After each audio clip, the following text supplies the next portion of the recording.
నమస్తే, good morning. ఈరోజు వార్తల్లోని ముఖ్య అంశాలు. రాష్ట్రంలో మూడో దశలో మొత్తం 16 రాష్ట్రాల్లో ప్రక్రియ. మన రాష్ట్రం పంజాబ్లో ఒకేసారి ప్రత్యేక సమగ్ర సవరణ. జూన్ 15 నుంచి 24 వరకు సిబ్బందికి శిక్షణ. జూన్ 25 నుంచి 24 వరకు ఇంటింటి సర్వే. అక్టోబర్ 1న తుది జాబితా విడుదల ప్రకటించిన కేంద్ర ఎన్నికల సంఘం. రాష్ట్రంలో ప్రస్తుతం మొత్తం 3.39 కోట్ల ఓటర్లు. ఇప్పటికీ మ్యాపింగ్ 58%. ఈ వస్తున్నది, జాగ్రత్తగా ఉండాలి.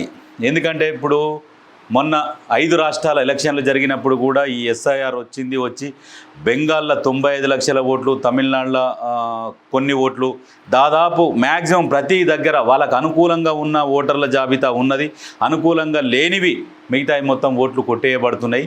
ఈ విషయంలో ప్రజలందరూ కూడా అప్రమత్తంగా ఉండాలని చెప్పేసి ముఖ్యమంత్రి రేవంత్ రెడ్డి గారు చెప్తున్నారు. ఎందుకంటే ఇప్పుడు ఆల్రెడీ ముందే ఒక ప్రచారం జరుగుతూనే ఉన్నది. ప్రచారం ఏంది మనం కూడా చూసినాం. 95 లక్షల ఓట్లు. మరి ఇన్ని రోజులు ఎందుకు చేయలేదు? ఎలక్షన్లు అప్పుడే ఎందుకు ఇటువంటి చర్యలు మొదలు పెడుతున్నారు? మిగతా సమయం మొత్తం ఖాళీగానే ఉంటుంది. అప్పుడు ఏం చేయరు.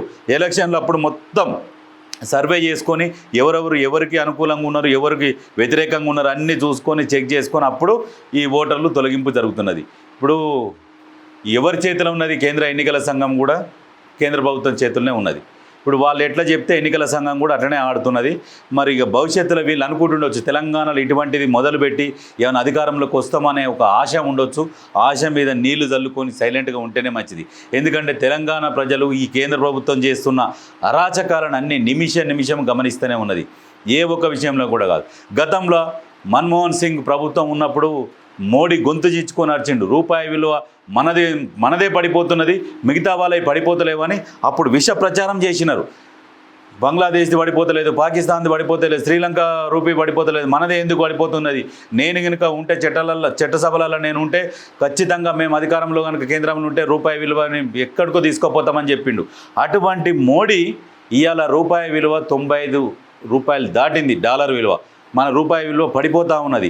కానీ మరి ఏం చేస్తున్నాడు మోడీ? ఆ విషయం మాట్లాడు, టాపిక్ డైవర్ట్ చేస్తాడు. ఈ ఎస్ఐఆర్ అను ఇవ్వని అవ్వని వేరే రకరకాలుగా చెప్పి టాపిక్ డైవర్షన్ చేస్తున్నాడు. కానీ గుర్తుపెట్టుకోరు ప్రజలారా, మోడీ వస్తాడు ఏదో చేస్తాడని అనుకున్నాం. కానీ మోడీ వచ్చి చేసేది ఏం లేదు. శాశ్వతంగా అధికారంలో ఉండాలి, రాజరిక పాలన సాగించాలన్న ఉద్దేశంతో ఇటువంటి అన్ని తీసుకొస్తున్నాడు. దేశాన్ని కాపాడుకోవాల్సిన బాధ్యత ప్రతి ఒక్క పౌరునికి ఉంటుంది. ఏ ఒక్కరికి కూడా దేశం ఆగం కావాలని ఎవరికి ఉండదు. ప్రతి ఒక్కరు పరిపాలించేటోళ్ళు ఎవ్వరు పరిపాలించినా వాళ్లకు నాది అనుకునేది, నా దేశం బాగుండాలని ప్రతి ఒక్కరికి ఉంటుంది. ఆయనకు ఒక్కరికే కాదు. మరి ఎక్కడ పోయిర్రు ఈ బీజేపీ వాళ్ళు, ఆర్ఎస్ఎస్ వాళ్ళు? స్వాతంత్రం అప్పుడు కొట్లాడిర్రా? రజాకారులు అప్పుడు కొట్లాడిర్రా? ఎప్పుడు కొట్లాడిర్రు? ఏడ కొట్లాడలే. ఇక ఇప్పుడు మేము కొట్లాడతాం దేశం కోసం, ధర్మం కోసం, మేమే దేశాన్ని కాపాడింది అన్నట్టుగా చెప్పుకుంటూ వస్తున్నారు. ఇటువంటి వాళ్ళని నమ్మకూరు. ప్రజలు కూడా జర జాగ్రత్తగా ఉండాలి. ఈ ఓటర్ జాబితాలలో ఇక మీరు అవైలబుల్ లేకుంటే పక్కింటి వాళ్ళకన్నా చెప్పుకోర్రి. ఆ ఓట్లు కొట్టేస్తూనే ఉన్నారట.